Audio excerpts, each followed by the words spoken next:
Mountains have always been powerful teachers for me. Their presence has a way of keeping me humble and really effectively dismantling my ego's defense systems. And there's something magical that happens when our shields are lowered in a beautiful place. The wisdom of a landscape is somehow able to bypass our defenses, and the parts of us that typically remain hidden behind the shield now have this really unusual, clear view of the truth. And when this happens, our blind spots become visible. And I think this is what good art and music and poetry was supposed to be doing for us as a function. And it's really similar in that the truth is rendering itself in such a beautiful way that it draws the whole of us into it. And we lay down the sword, right? And we approach the altar of life disarmed. And like good art or music or poetry, there's this beauty that those expressions are holding on our behalf. And there's also this invitation to engage a deeper form of richness if we're willing to investigate these expressions of beauty directly. And when we do, they reflect back to us these truths that are usually incredibly challenging for us to recognize or to realize. But the arts render them in such a way that we remember. And for me, engaging a mountain directly is my favorite form of art. And one of the lessons that it teaches me almost every time is humility. And for most people, that conversation begins as an argument of sorts with the force and the source of gravity, right? Your weighted upward ascent seems to be an act of defiance. And the mountain doesn't tell you this intellectually.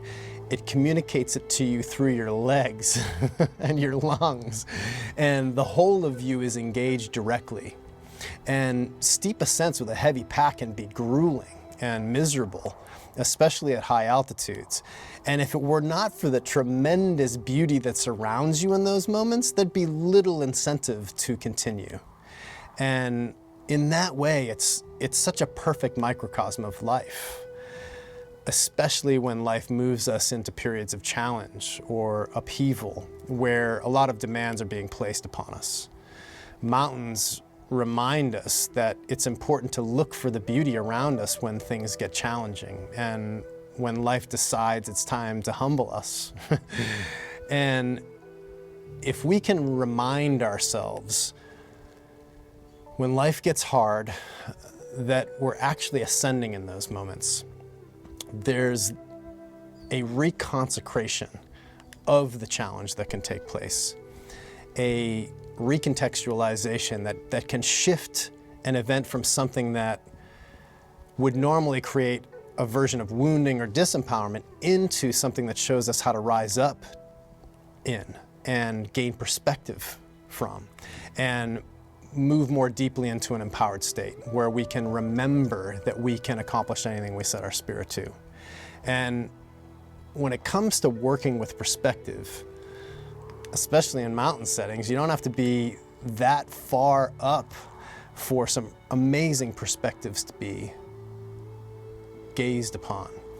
And in that space, you instantly remember how small you are in relation to the grand dance of life. And you also realize that you're in the presence of something far greater than you.